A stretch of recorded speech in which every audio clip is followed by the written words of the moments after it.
या जिंदा है? यह सवाल पूरी दुनिया के लिए इस वक्त एक पहेली बन गया। हमास ने यह सफाई दी है कि दाइफ सुरक्षित है और जिंदा है।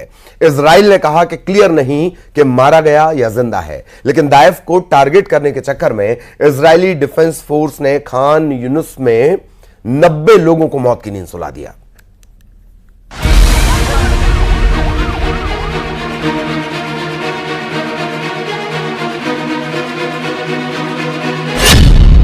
नेतन्याहू को मिली सबसे बड़ी कामयाबी, इजराइल का सबसे बड़ा ऑपरेशन।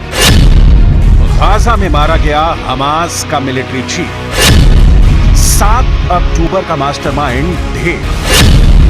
मोहम्मद दाइफ की मौत का सच क्या है? दक्षिणी गाजा स्थित खान यूनुस के नजदीक बसा अल मवासी का शरणार्थी शिविर। इजराइल डिफेंस फोर्स की बंदूक से निकलती गोली से बचने के लिए जमा लोग हर सांस पर खतरा महसूस करते। सहमे हुए कुछ बैठे थे, कुछ सोए थे, कुछ दिनचर्या में जुटे थे। अचानक फायरिंग शुरू होती है। गोलियों की तड़तड़ाहट से पूरा रिफ्यूजी कैंप गूंज उठता है। 1, 2, 3 या 10, 20 और 50 भी नहीं, कुल 90 लोगों की लाशें बिछ जाती हैं। वीडियो फुटेज में देखा जा सकता है कि हमले की जगह पर हर तरफ मलबा बिखरा हुआ था और हताहतों को स्ट्रेचर पर लादा जा रहा था। जान की सलामती के लिए लोग इधर उधर भागने लगते हैं। दंदनाती गोलियां उनका पीछा करती हैं। जो बच जाते हैं ऊपर वाले का शुक्र मनाते हैं। जो मौत के आगोश में सो जाते हैं उनके लिए बचे हुए लोग दुआ मांगते हैं। हमास दावा करता है कि इजरायली सेना के हमले में गाजा में 90 लोगों की मौत हो गई। इस हमले में 300 लोग घायल भी हुए हैं। हमास कहता है कि नेतन्याहू नरसंहार करवाकर युद्ध विराम रोकना चाहते हैं। इजरायली सेना ने अल मसावी को एक मानवीय जोन के रूप में चिन्हित किया था और फिलिस्तीनी लोगों से यहां पनाह लेने के लिए कहा गया था।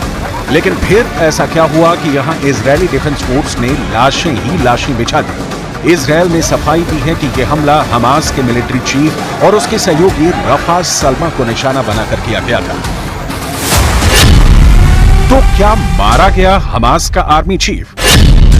इजरायल के पीएम बेंजामिन नेतन्याहू ने मोहम्मद दाइफ की मौत की खबर पर क्या कहा?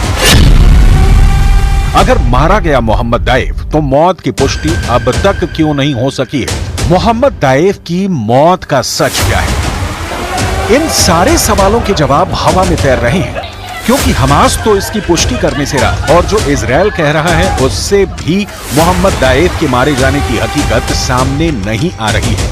इजरायल के प्रधानमंत्री बेंजामिन नेतन्याहू ने प्रेस कॉन्फ्रेंस में कहा सेना के जनरलों से मशवरे के बाद इस ऑपरेशन को हरी झंडी दी थी।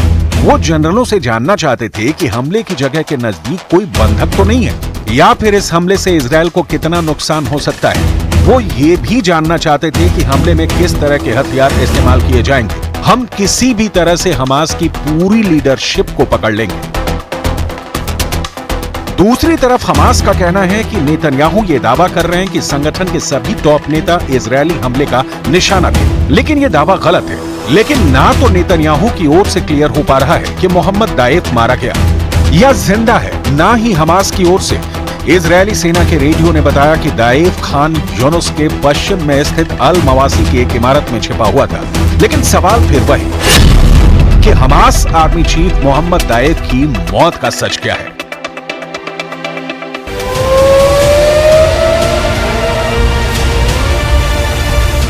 ये पहली बार नहीं है जब इजरायल ने किसी शरणार्थी शिविर पर हमला किया है जिसमें आम फिलिस्तीनियों की मौत हुई है। नेतन्याहू कहते रहे हैं कि हमास के अंतिम आतंकी के जिंदा रहने तक हमले होते रहेंगे। रिफ्यूजी कैंपों पर हमले के पीछे इजरायल की दलील है कि हमास के आतंकी इन कैंपों को ह्यूमन शील्ड की तरह इस्तेमाल कर रहे हैं। उन्हें लगता है कि ये आम लोगों के बीच छुपकर खुद को बचा लेंगे। यही वजह है कि इजरायली सेना इन कैंपों को भी टारगेट कर रही है। संयुक्त राष्ट्र की इस आलोचना के बावजूद कि इजरायल को हमला करते वक्त इसका खास ख्याल रखना चाहिए। कि किसी सिविलियन की मौत ना हो, लेकिन इजरायली सेना के पास उसकी फुर्सत नहीं है। उसका टारगेट क्लियर है और इस रास्ते में आम आए या आतंकी, सेना की गोली इनमें फर्क नहीं करती, लिहाजा लाशें बिछ रही हैं। लेकिन क्या खान यूनुस के हमले में बिछी लाशों में मोहम्मद दाएफ की भी बॉडी शामिल है? क्योंकि अगर ऐसा है तो ये 8 महीने की जंग में मिली इजरायल की अब तक की सबसे बड़ी सफलता होगी। मोहम्मद दाएफ इजरायल के लिए मौत का दूसरा नाम है। मोहम्मद दाएफ 7 अक्टूबर 2023 को इजरायल में हुए आतंकी हमले के बाद से ही इजरायली डिफेंस फोर्स की टॉप लिस्ट में है। इजरायल के मुताबिक दाएफ ने ही 7 अक्टूबर के हमले की योजना बनाई थी। मोहम्मद दाएफ का कोई भी वीडियो इंटरनेट पर नहीं है। दाएफ की केवल 3 तस्वीरें हैं, एक उसके 20 के दशक की, दूसरी उसकी नकाबपोश और तीसरी उसकी छाया की, जिसका इस्तेमाल वो ऑडियो टेप प्रसारित करने पर करता है। पिछले साल दिसंबर में इजरायल के चैनल 17 ने दाएफ की एक नई तस्वीर प्रकाशित की थी। इसमें उसकी एक आंख गायब दिख रही है। इसके अलावा एक हाथ और पैर में भी गंभीर चोट है। फिलिस्तीन में उसे हीरो का दर्जा हासिल है। गाजा में उसे मेहमान के नाम से भी जाना जाता है, क्योंकि वो कभी ज्यादा दिन किसी जगह पर ठहरता नहीं है और ठिकाना बदलता रहता है। वह स्मार्टफोन और आधुनिक डिजिटल तकनीक का उपयोग नहीं करता है। उसे शैडो मैन भी कहा जाता है। हमास की मिलिट्री विंग का प्रमुख मोहम्मद दाएफ इजरायल के मोस्ट वांटेड दुश्मनों की लिस्ट में टॉप पर है। दाएफ का असली नाम मोहम्मद दियाब अल मसरी है। उसका जन्म साल 1965 में खान यूनुस के एक शरणार्थी शिविर में हुआ था। दाएफ पहली बार 1980 के दशक में हमास के साथ जुड़ा था। गाजा के इस्लामिक यूनिवर्सिटी से जीव विज्ञान की पढ़ाई के दौरान वो मुस्लिम ब्रदरहुड के करीब आया। हमास को मिस्र के मुस्लिम ब्रदरहुड की विचारधारा से जुड़ा माना जाता है। हमास की सैन्य गतिविधियों में शामिल होने के चलते 1989 में इजरायल ने गिरफ्तार कर लिया था और वो 16 महीने जेल में रहा। इजरायल की खुफिया एजेंसी मोसाद तब से ही मोहम्मद दाएफ के पीछे लगी है। मोसाद 7 बार मोहम्मद दाएफ की हत्या की कोशिश कर चुकी है। आखिरी बार 2021 में उसकी हत्या की कोशिश की गई थी, लेकिन हर बार नाकामी ही हाथ लगती है। मोहम्मद दाएफ को लेकर कई तरह की बातें की जा रही हैं। जैसे रॉयटर्स की रिपोर्ट के मुताबिक मोहम्मद दाएफ को सुरंगों का नेटवर्क और बम बनाने में विशेषज्ञता हासिल है। हमास ने अपने कद को बढ़ाते हुए उसने आत्मघाती विस्फोटक दस्ते तैयार किए हैं। दाएफ को वर्ष 2002 में हमास की सैन्य शाखा अल कासम ब्रिगेड का प्रमुख बनाया गया।